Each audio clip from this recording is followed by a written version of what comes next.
Leads வந்து sales வராமல் இருக்கா? உண்மையான ரீசன் என்னன்னு நான் சொல்கிறேன். வீடியோவை சேவ்ல போட்டுக்கோங்க.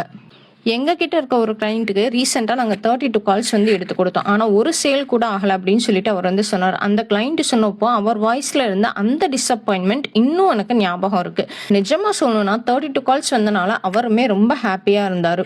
டெய்லி லீட்ஸ் வந்துகிட்டு இருந்தது. இந்த மந்த் நல்ல பிஸ்னஸ் வரும் போல அப்படின்னு சொல்லிட்டு அவருக்கு ரொம்ப நம்பிக்கையும் இருந்துச்சு. ஆனால் அந்த மந்த் முடிஞ்சு பார்த்ததுக்கப்புறம் தான் தெரிஞ்சது ஒரு சேல் கூட இல்லைன்னு சொல்லிட்டு. அதுக்கப்புறம் அவர் நேச்சுரலாக எல்லார் மாதிரியும் எங்ககிட்ட வந்துட்டு கேட்ட ஒரே கொஸ்டின் வந்துட்டு என்னோட பிஸ்னஸ்க்கு ஆட்ஸ் வந்து ஒர்க் ஆகலையா அப்படின்னு சொல்லிட்டு. ஆனால் அந்த 32 கிளைண்ட்ஸோட டீட்டெயில்ஸ்லாம் பார்த்ததுக்கப்புறம் தான் எங்களுக்கே விஷயம் புரிஞ்சது. என்னென்னு சில லீட்ஸ்க்கு லேட்டாக கால் பண்ணியிருக்காங்க, சில பேருக்கு ஃபாலோ அப்பே இல்லை, சில பேர் லேட்டர் பேசலாம் அப்படின்னு சொல்லிட்டு சொன்னதுக்கப்புறம் மறுபடியும் அவங்கள காண்டாக்ட் பண்ணவே இல்லை.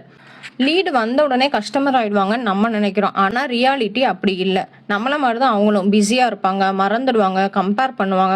கொஞ்சம் ட்ரஸ்ட் வந்து தான் டெசிஷன் எடுப்பாங்க. அந்த ட்ரஸ்ட் பில்ட் ஆகிறதுக்கு ஃபாலோ அப் வேணும். இதுதான் வந்துட்டு நிறைய பிஸ்னஸ் ஓனர்ஸ் வந்து மிஸ் பண்ணுற பிளேஸ். மார்க்கெட்டிங் லீடு கொண்டு வரும், ஆனால் அந்த லீடை வந்துட்டு கஸ்டமராக மாற்றுறது சேல்ஸ் ப்ராசஸ். 32 கால்ஸ் வந்துமே சேல்ஸ் இல்லை அப்படின்னா உடனே ப்ராப்ளம் வந்து ஆட்ஸில் இருக்கணும்னு அவசியம் இல்லை. சம்டைம்ஸ் ப்ராப்ளம் வந்துட்டு ஃபாலோ ப்ராசஸில் கூட இருக்கலாம். நீங்களும் லீட்ஸ் வரல அப்படின்னு சொல்லிட்டு கம்ப்ளைண்ட் பண்ணுறதுக்கு முன்னாடி ஒரு கொஸ்டின் கேட்டுக்கோங்க. உங்கள் பிஸ்னஸில் இப்போ பெரிய ப்ராப்ளம் என்ன, லீட்ஸா ஃபாலோ அப்பா அப்படின்னு சொல்லிட்டு கமெண்ட் பண்ணுங்க.